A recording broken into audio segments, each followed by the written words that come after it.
మలయాళంలో పృథ్వీరాజ్ సుకుమారన్ కథానాయకుడిగా the goat life ఆడు జీవితం రూపొందింది. యథార్థ సంఘటన ఆధారంగా నిర్మితమైన సినిమా ఇది. ఈ ఏడాది మార్చ్ 28వ తేదీన థియేటర్లకు ఈ సినిమా వచ్చింది. బ్లెస్సీ దర్శకత్వం వహించిన ఈ సినిమా ఈ నెల 19వ తేదీ నుంచి నెట్ఫ్లిక్స్లో స్ట్రీమింగ్ అవుతోంది. థియేటర్లలో ఈ సినిమా చూసిన చాలామంది ఇది ఒక డాక్యుమెంటరీలా ఉందనే విమర్శలు చేశారు.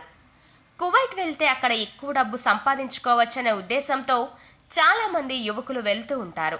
వాళ్ళలో ఎక్కువ మంది మోసపోతూ ఉంటారు. ఫలితంగా వారు ఎడారిలో గొర్రెలను ఒంటెలను మేపుతూ అలవాటు లేని ఎండలకు తట్టుకోలేక తప్పించుకోలేక నానా అవస్థలు పడుతుంటారు.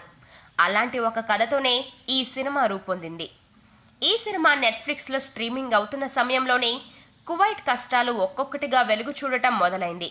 ఈ సినిమాలోని హీరో మాదిరిగానే అక్కడ ఇబ్బందులు పడుతున్న వారు వీడియోలు పోస్టు చేయడం, అవి వైరల్ కావడం జరుగుతోంది. ఈ నేపథ్యంలోనే సోషల్ మీడియాలో ది గోట్ లైఫ్ సినిమా ప్రస్తావన రావడం, అసలు ఆ సినిమాలో ఏముందా అని చూసేవారు ఎక్కువైపోవడం జరుగుతోంది. ఈ కారణంగా ఈ సినిమా ఇప్పుడు ఓటీటీ ప్లాట్ఫామ్పై దూసుకుపోతోంది.